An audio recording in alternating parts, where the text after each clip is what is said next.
In a moment, I'm going to ask a question or two about the faculty labor contract, which we got into last year, but not very deeply. But before I go there, I'd like to ask one more question about a three-bill package that Representative Kim mentioned. How would you characterize the genesis of the three bills? Did you have a lot of input into it, or who developed them, please?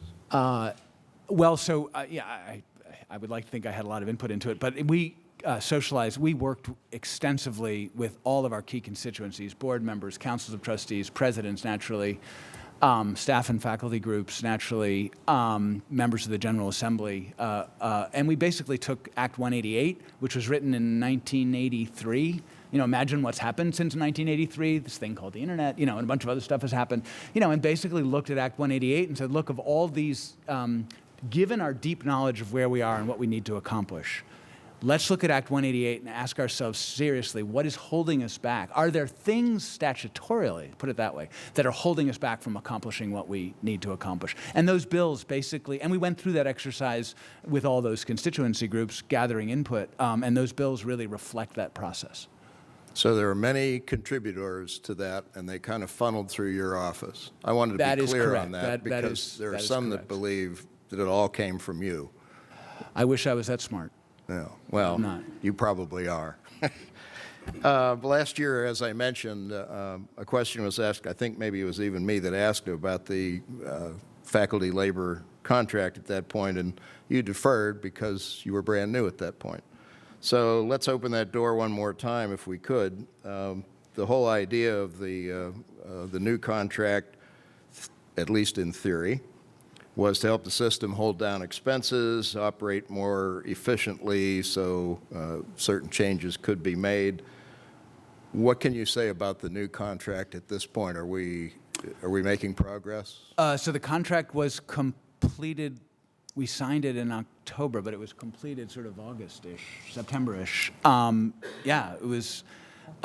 We introduced a new process to negotiate it, which was a collective problem-solving approach. So it wasn't positional bargaining. People get in the room together and work together to figure out what their issues are and how to address them.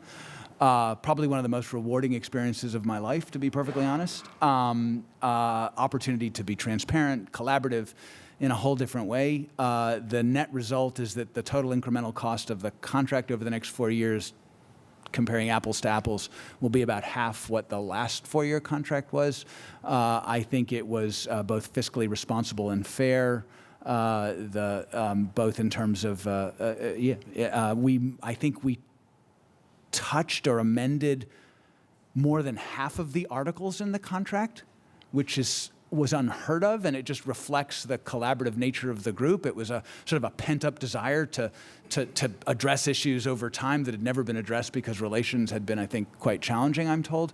You know, finding this kind of new collaborative approach has enabled us to really spend a lot of time improving, you know, all sorts of aspects, which will give us a lot of help, frankly, and collaborative work with our faculty in the tough times over the next couple of years. Yeah, your response is excellent. Very encouraging. Appreciate it. Very encouraged. Yeah.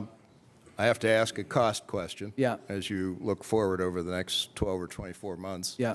About how much will that add to your overall cost to run the system? $22 million. Okay. Thank you. 22.9. If the appropriation doesn't. I'm sorry, over 4 years. That's close enough. That's 4 years. Yeah. Oh, 4 years. That's even better. If your appropriation doesn't cover all the salary expenses, will that, do you anticipate that would increase tuition? These guys want to know that. Yeah, no, I understand that. Look, I think given where we are, affordability, look, our historic market has been the low and middle income students that this state needs us to educate to fill that gap. We've got to stay in that market. Mm-hmm. We belong in that market. We're good in that market. These kids need us in that market. And we have to do everything we can to stay there. So you're asking me, I think affordability has got to be our #1 priority. This sustainability planning allows us to manage our costs to our new enrollment levels, which will have a direct benefit for our ability to not continue to put the price onto the shoulders of our students. Okay, so it sounds like you're getting very close to matching expenses with revenues. We have a ways to go. But in the next 4 to 5 years, I will be here, and I will tell you that every one of our universities is financially stable. They will look different, some of them, but they will be stable. And they will be delivering the 21st century higher education that our state needs them to deliver. Okay, thank you very much for your responses. Thank you, Mr. Chairman. If I could make one comment, I would encourage all our members to take a hard look at that 3-bill package and vote yes when you get the opportunity. Thank you. Thank you.